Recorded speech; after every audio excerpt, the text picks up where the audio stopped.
Welcome to the Deep Dive. We're plunging headfirst into the often crazy world of the football transfer market. It really is buzzing right now, isn't it? Totally. Rumors flying everywhere, headlines grabbing your attention. It's nonstop. So today, our mission is pretty clear. We want to cut through all that noise, get to the real insights, the actual facts, straight from our latest insider sources. Because things are definitely heating up. We are entering some really big hours for the market. Yeah, exactly. Sources say many things are going to happen, like next week, even in the next few days. It's going to be busy, that's for sure. The window's hitting those important stages. Absolutely. So look, if you want to consistently get these kinds of valuable fact-based insights and you want to stay ahead of the curve, well, you know what to do. Hit that subscribe button. Seriously, it's the best way to keep up when things are moving this fast. Definitely. Today, we've got some big names lined up, stories that really show different sides of this whole transfer game. We're talking Ansu Fati, Kyle Walker, Victor Osimhen, and we're also going deep on that really interesting story around Arsenal's academy gem, Miles Lewis-Skelly. Oh, yeah, that one's got layers. But there's one name, honestly, that's just generating so much heat right now. It really needs a proper deep dive. And that's Nico Williams. We're going to pull back the curtain on exactly what's happening there. There's a lot going on with Nico, for sure. All right, let's unpack this first story then. It's been quite a special one, hasn't it? Ansu Fati. The general expectation, from what we're hearing, is that Fati and Barcelona are, finally set to part ways. Monaco seems the destination. Yeah, that's the direction it's heading. But it's not straightforward at all. What's really fascinating, based on what we're getting from, both the club and the player side, is just how intricate this deal is. It really shows you the kind of financial gymnastics clubs are doing now. Right. It's not just a simple sale. No. It's structured as a loan, okay? Yeah. But it's got a buy clause baked in. So Monaco has the option, not obligation, but the option to make it permanent. Then there's a crucial salary coverage clause deciding how much of Fati's, let's face it, significant wages Barca keep paying during the loan. Always a sticking point. Always. And even a sell clause. So if Monaco buy him, then sell him later, Barca gets a slice. It's multi-layered. Shows you the financial complexities, especially with high earners. So it's about spreading the cost, keeping options open. Pretty clever from Barca, if complicated.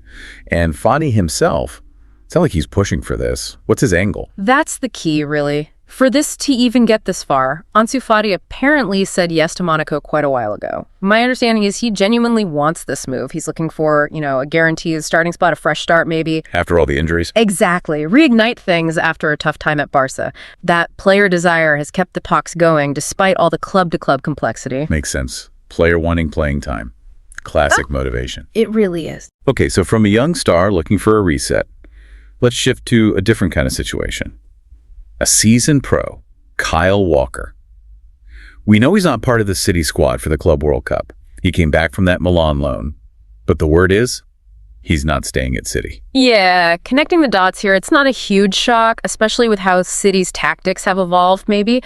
Our info suggests it's a decision made directly by Pep Guardiola and the City directors. Right. And Walker himself, sources say he's ready for a new chapter. He wants consistent first-team football, especially at this stage of his career. That was kind of the feeling back in January, too, when the Milan thing was being explored. That loan never became permanent, though. No, it didn't. But now, there's definite interest from Fenerbahce. Jose Mourinho apparently really appreciates his experience, his leadership. He's been in touch, trying to understand the situation. So Walker is definitely one to watch this summer, a valuable veteran suddenly on the market. Interesting how even established stars end up looking for new paths. Okay, let's switch focus again. Let's talk about young talent.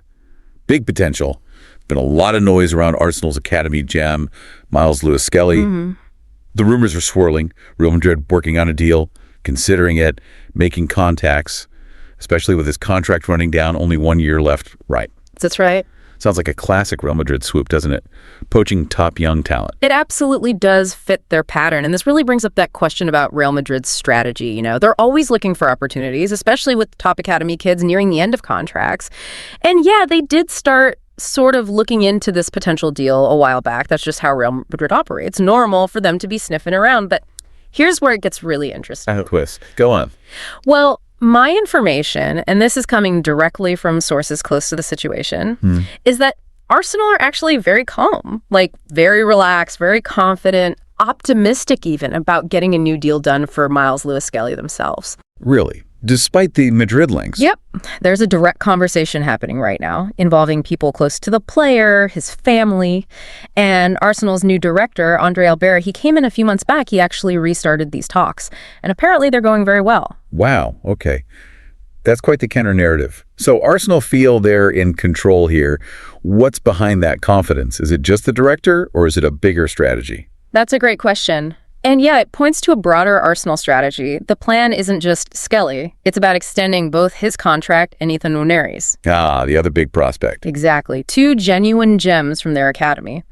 Arsenal wants to show them trust for the present and the future. The message is clear. There's a pathway here into the first team.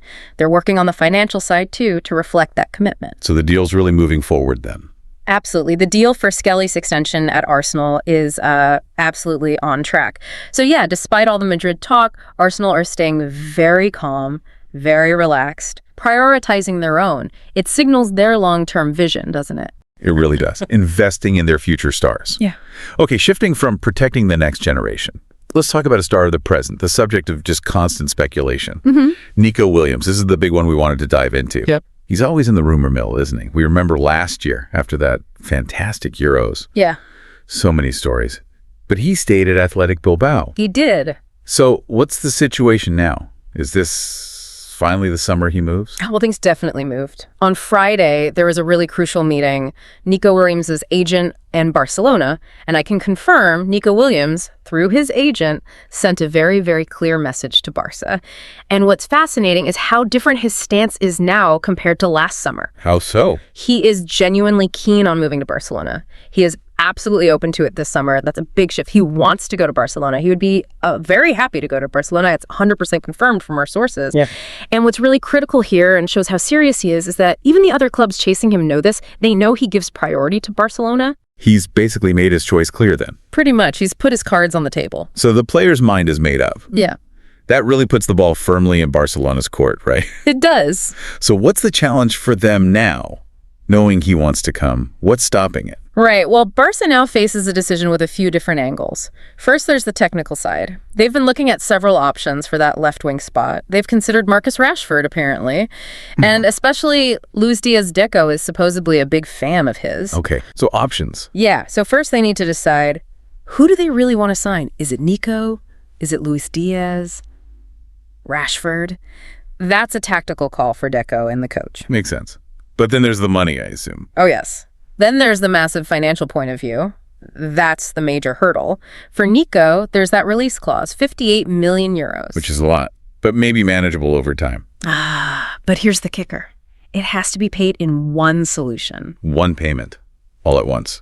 Exactly. Think of it like buying a house. You need the whole amount up front, instantly. For Barcelona, with their, well-known financial situation, finding that lump sum immediately, that's a huge liquidity challenge, much harder than paying it off over several years. Right. It's not just having the money overall, it's having it now. Precisely. Yeah. Plus, you've got negotiations around payment terms for that clause, his salary, agent commissions. It all adds up. Okay, so a huge financial puzzle for Barcelona. But if Williams is prioritizing them, are the other clubs just waiting? Or are they still pushing? Oh, the race is definitely not over just because Nico prefers Barca. Absolutely not. Bayern Munich, for instance. They apparently see Williams as their priority target for that wing position. They've already had 2 meetings with his agents, and they plan to stay in contact, keep pushing until it's resolved. Okay, Bayern are serious. And Arsenal are still very interested, too. They're watching closely. So what's the problem for Bayern and Arsenal, then, if Barca are struggling financially? Well, the problem for them in this case isn't just competing with Barca's pull for the player, it's also the player's financial demands, his salary request. The wages. Yeah. Nico Williams would only leave Athletic Bilbao if he gets, obviously, a good project, clear role, but also a very important salary, something that matches his, frankly, exploding market value. So he wants top dollar wherever he goes. Understandably, yeah. And that's a big ask, even for Bayern and Arsenal. It shows you how player power, driven by money, shapes these deals, often becomes the main obstacle. And Bilbao, are they just resigned to losing him? Not entirely. The Athletic Bilbao, for their part, actually have a new contract proposal ready. It's sitting in their offices, just in case he decides to stay or they manage to convince him. So multiple possibilities still. Definitely. He's keen on Barcelona, but the financials are tricky, and Bayern and Arsenal are pushing hard with big salary potential. This story is far from finished. What a fascinating situation. A real high-stakes game for Nico Williams. Okay, shifting gears slightly, but sticking with big names. Victor Osimhen. He's another player just constantly in the headlines, isn't he? What's the absolute latest there? Has anything changed with Al Hilal? Well, my understanding, the latest insight, is that Al Hilal are still absolutely not giving up on Victor Osimhen. They haven't walked away from the conversation. They remain very interested. Still, even after he reportedly turned them down before. Yep. And it raises that question, doesn't it? Why so persistent? They genuinely believe that other clubs simply cannot match their financial offer. Not just the fee to Napoli, but the personal terms for Osimhen himself. Pure financial muscle, then. Largely, yes. Good. They want to try again, even though he rejected playing the Club World Cup with them previously. You have to remember, they actually had an agreement with Napoli last summer, paid the release clause, which was, around 130 million euros? Something like that, yeah. So the club side was sorted. Now they want to try again on the player's side, hoping maybe he'll reconsider. So they're expected to come back in strong. Fully expected to return for Osimhen, yes. Cool. Then, of course, at the end of the day, it's going to be up to the player. Galatasaray are apparently still trying to get involved somehow, and there's definite interest still simmering from the Premier League. So options remain for him? Several solutions, yes. But Al Hilal's intention is clear, try again, and they are still offering just, astronomical money. Wow. Okay, we've covered a lot of ground today, haven't we? We certainly have. From those really complex loan deals like Fati's and that interesting confidence Arsenal have in their academy stars, to the high-stakes financial dance around Nico Williams and this relentless pursuit of big names like Osimhen by clubs like Al Hilal. It's stories like these, digging into the details, that really help you understand the nuances behind the headlines. It's more than just who goes where. It's the why and the how. Absolutely. And that really raises an important question, doesn't it? Something for you, the listener, to think about. How do all these individual transfer sagas with this mix of player ambition, club strategy, those ever-present financial hurdles, how do they actually shine a light on the bigger picture? The larger trends, the shifting power dynamics in global football. What does it all mean for the future of the game itself? Beyond just which shirt a player wears next season. Yeah. Are we seeing a new era of player power dictating terms? Or are financial rules just forcing clubs into more creative, maybe more complex maneuvering? That's a great point. The deeper you look, the more fascinating and complex it all becomes. Well, thank you for joining us for another deep dive into the world of information. We really hope you'll continue to explore it all with us. Thanks, everyone.